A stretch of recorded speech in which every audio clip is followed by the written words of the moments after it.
Akkam jirtu daawwattoota qophii waan keenya kun ka daawwachuu jirtanii waan keenya asiitii YouTube irraa kaasanii darbuu an keessummees keessan wayyeessadha. Yeroo keessan waan naa kennitanii fi galatoomaa sanin jedha. Horaa bulaa ulfaadhaa lamiileen Oromoo ka biyya Saudi Arabia jirtanii Middle jirtanii chaanoo Bilisummaa TV kana akka daawwattanii beekedhaa hin jaalattanis waan Bilisummaa TV as YouTube irratti kaja daawwattanii fi galatoomaa sanin jedha. Bakkuma jirtan hundumaatti ulfaadhaa galatoomaa sanin jedha. Ammas deebee namooti biyya Middle jirtan Saudi Arabia ka jirtan Dubai chaanoo kana hin daawwattanii hin jaalattanis akka daawwattan akka jaallattanii karaa YouTubetiin information na dhaqqabee daawwachuu jirtanii ammas deebee galatoomaa sanin jedha. Ulfaadhaa jiraadhaa horaa bulaa isanin jedha.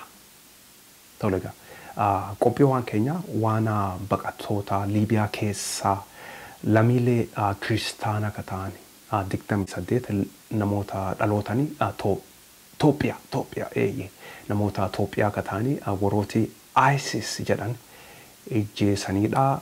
Waan kana akka beekuun dhabdanii karaa miidiyaa hawaasaa YouTubeii Facebookii Twitterii dhagahuun dhabdanii miidiyaa hedduu irratti waan kana taasifamaa jira. Ammas deebee namoota 28 kiristaan ka ta'an 28 soddomaadhanii bakka tokko tokkotti anyways ISISiin ijjeesee jedhan. ISISiin jiran an Oromoodhaa Musliimiidhaa ISISiin Kiristaan qofa ijjeesaa ani Musliimiidhaa Oromoo Musliimiidhaa naanni ijjeesuu hojjettanii akkas wayaaddanii breaking news waan oduu haaraa qaba. Laakiin ISISiin Kiristaan taatee Musliimi taatee Oromoo taatee Itoophiyaa taatee waan feete ta'e ISISiin nama hundumaa ajjeesan. Ammas deebi'eessanii jedha. Kuni dhaamsadha akka gaariitti na dhagaa namooti ISISiin woo Musliimi taa'e naanni ijjeesuu hojjettan jara keenya walitti hima. ISISiin Kiristaan ta'e Musliimi ta'e waan feete ta'e isaan nama hundumaa ajjeesan isiin dhiisanii kanaaf maal siin jedha ISISiin Kiristaan qofaan ijjeesudha. Akkuma jiru nama baay'ee kaasaan ijjeesanii olaatanii research gootanii nama Musliimi isaan ka ijjeesan. Musliimii ijoollee shamarra ta'an in gurguratu gudeeda irratti dhaqqabsu in gurguratu nama dureessaa horii qabutti gurguratanii dhiira ka ta'an immoo in ijjeesan. Eenyudha Kiristaan ka ta'an ISISiin Kiristaan ka ta'anis Musliimii ka ta'anis hundumaan ijjeesan. Akkuma duraan jedhe namooti ISISiin harka guddinaan ka ijjeesanii namootuma isaaniiti ka afaan Arabaa dubbatan nama gurraacha mootii namoota Arabaa ijjeesaa turanis ijjeesuma jiran. Viidiyoo hundumtuun jira afaan Arabaatiin ka isaanii maqaa isaanii ka gaafatanii saniin booda ka ijjeesan. Namootuma isaatiin Musliimiituu in ijjeesan isaan.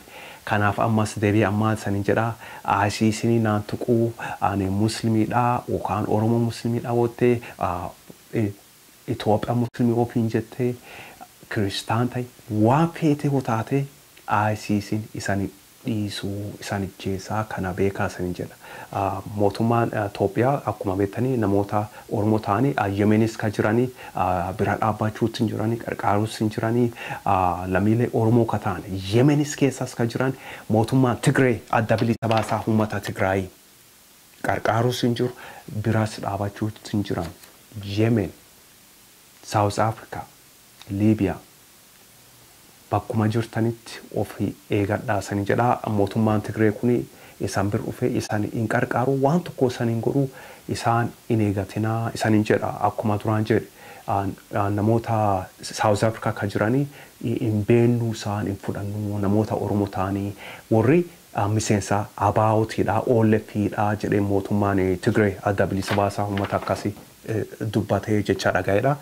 Kanaaf mootummaan kun dhufee na bira dhaabbataa na qarqaaraa mootummaan Tigree hojjettanii dogongortaniidha. Kanaaf isanumaa wal qarqaaraa wal bira dhaabadhaa sanin jedha daawwattoota qophii waan keenyaa. Ammas deebi'ee jedha dabalee ISISiin ati Musliimii taatee Kiristaan taatee Oromoo taatee Itoophiyaa taatee siin dhiisuu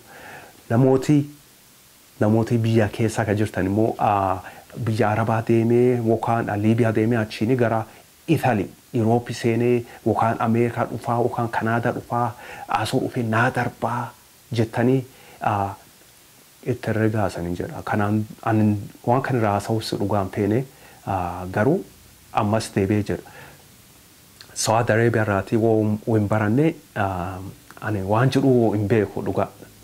Ka Saudi Arabia irraatii namooti barachuu malan iyyuu garuu hin baranne agumaslaa still namooti gara biyya Saudi kanas Liibiyaa kanas Yemenis deemuma jiranii garuu ani hin deeminaa isaanii jechuu hin danda'u kan isaanii jiru kunoo ilaalaa san jedha. Yemen keessa akka ta'u jiru miidhaa karratti ijjeecha dugeegam kanamra dhaqqabu jiru kana ilaalaa irraa baradhaa san jedha.